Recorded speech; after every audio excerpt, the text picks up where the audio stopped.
ఎన్నికల ముందు ఇచ్చిన సూపర్ 6 హామీల అమలుపై వెనకడుగు వేసే ప్రసక్తే లేదని వీలైనంత త్వరగా అమలు చేసేలా కార్యాచరణ సిద్ధం చేయాలని రాష్ట్ర కేబినెట్ భేటీలో నిర్ణయించారు. జూలై నాటికి తల్లికి వందనం, అన్నదాత సుఖీభవ పథకాలను అమలు చేయడంతో పాటు డిఎస్సి నియామక ప్రక్రియ పూర్తి చేసే దిశగా త్వరితగతిన చర్యలు తీసుకోవాలని ముఖ్యమంత్రి చంద్రబాబు అధికారులను ఆదేశించారు. గురువారం వెలగపూడి సచివాలయంలో జరిగిన కేబినెట్ సమావేశంలో పలు కీలక నిర్ణయాలు తీసుకున్నారు. తల్లికి వందనం పథకాన్ని ప్రభుత్వం ప్రతిష్టాత్మకంగా తీసుకుందని, జనాభా నిర్వహణకు ఉపయోగపడుతుందని చంద్రబాబు అన్నారు. చాలా మంది మధ్యతరగతి, దిగువ మధ్యతరగతి తల్లిదండ్రులు పిల్లలను చదివించలేక ఒకరు లేదా ఇద్దరికే పరిమితమవుతున్నారని అన్నారు. ఎంతమంది పిల్లలున్నా ప్రభుత్వం చదివిస్తుంది అన్న భరోసా వారికి తల్లికి వందనం ఇస్తుంది అన్నారు.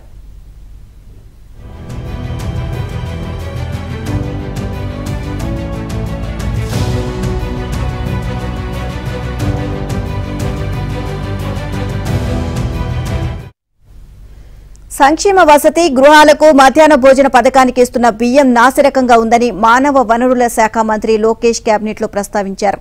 దీన్ని మెరుగుపరిచేందుకు చర్యలు తీసుకుంటున్నామని, త్వరలో నాణ్యమైన బీపీటీ బియ్యాన్ని అందిస్తామని పౌర సరఫరాల మంత్రి నాదెండ్ల మనోహర్ చెప్పారు.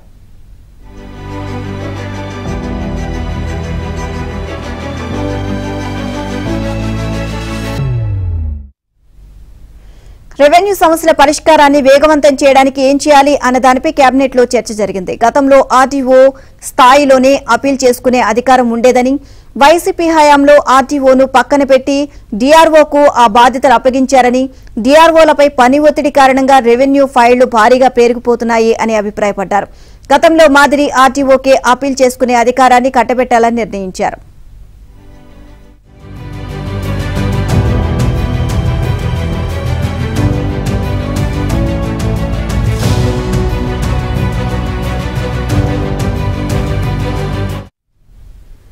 రాష్ట్రం ప్రస్తుతం ఉన్న పరిస్థితుల నుంచి గట్టెక్కాలంటే స్థూల రాష్ట్ర దేశీయ ఉత్పత్తి పెంచుకోవడం ఒకటే మార్గమని సీఎం చంద్రబాబు వ్యాఖ్యానించారు. ఈ దిశగా అడుగులు వేసేందుకు నియోజకవర్గ స్థాయిలో ఉన్న అన్ని సచివాలయాల నుంచి అత్యుత్తమమైన 5 ఉద్యోగులను ఎంపిక చేసి వారితో పాటు ఒక ఆర్థిక, సామాజిక వృత్తి నిపుణుని, ప్రభుత్వ అధికారిని ఒక బృందంగా ఏర్పాటు చేయాలని నిర్ణయించామని అన్నారు. నియోజకవర్గ స్థాయిలో జీఎస్డీపీ పెంపుదలపై నిరంతరాయంగా పర్యవేక్షణ చేయాలి అన్నారు. నియోజకవర్గంలో కుటుంబాల నుంచి వనరుల వరకు అన్నిటినీ నిరంతరాయంగా పర్యవేక్షిస్తూ జీఎస్టీపీ పెరుగుదలకు ఏం చర్యలు తీసుకోవాలో ఈ బృందం అధ్యయనం చేసి స్థానిక ఎమ్మెల్యేకు, ప్రభుత్వానికి నివేదిక ఇస్తుందని సీఎం తెలిపారు.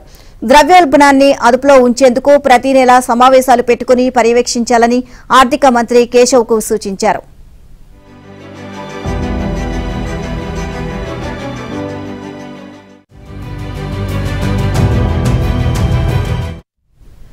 రాష్ట్ర ప్రభుత్వం కొత్తగా తీసుకొచ్చిన వాట్సాప్ గవర్నెన్స్ పై కేబినెట్ లో చర్చ జరిగింది. దీనికి మంచి స్పందన వస్తుందని, దీన్ని జనంలోకి మరింతగా తీసుకువెళ్తే ప్రజలకు కార్యాలయాల చుట్టూ తిరిగే బాధ తగ్గడంతో పాటు ఇటు అధికారుల పని సులభతరం అవుతుందని సీఎం అభిప్రాయపడ్డారు. ప్రభుత్వ పనితీరు, సంక్షేమ పథకాల అమలుపై నిరంతరం సర్వేలు చేయిస్తున్నామని, అన్ని పథకాల మీద పాజిటివ్ స్పందన వస్తోంది అన్నారు. దీన్ని ఇంకా పెంచుకోవాల్సిన అవసరం ఉంది అని మంత్రులకు సీఎం సూచించారు.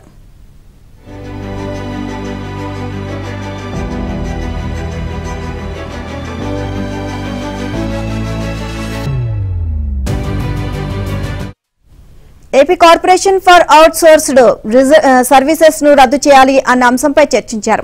అవుట్సోర్సింగ్ ఉద్యోగుల నియామకానికి వైసీపీ ప్రభుత్వం తీసుకొచ్చిన అబ్కాస్ వల్ల ఎలాంటి ప్రయోజనం లేదు అని పలువురు మంత్రులు పేర్కొన్నారు. ఏ శాఖకు ఆ శాఖ వారి అవసరాలకు తగ్గట్లు అవుట్సోర్సింగ్ ఉద్యోగులను నియమించుకోవడం ద్వారా ఉద్యోగులపై ఆ శాఖ అధికారులకు పట్టు ఉంటుందని, మంచి పనితీరు రాబట్టుకునేందుకు అవకాశం ఉంటుందని అభిప్రాయపడ్డారు. అబ్కాస్ రద్దు చేస్తేనే మంచిది అని కేబినెట్ అభిప్రాయపడింది.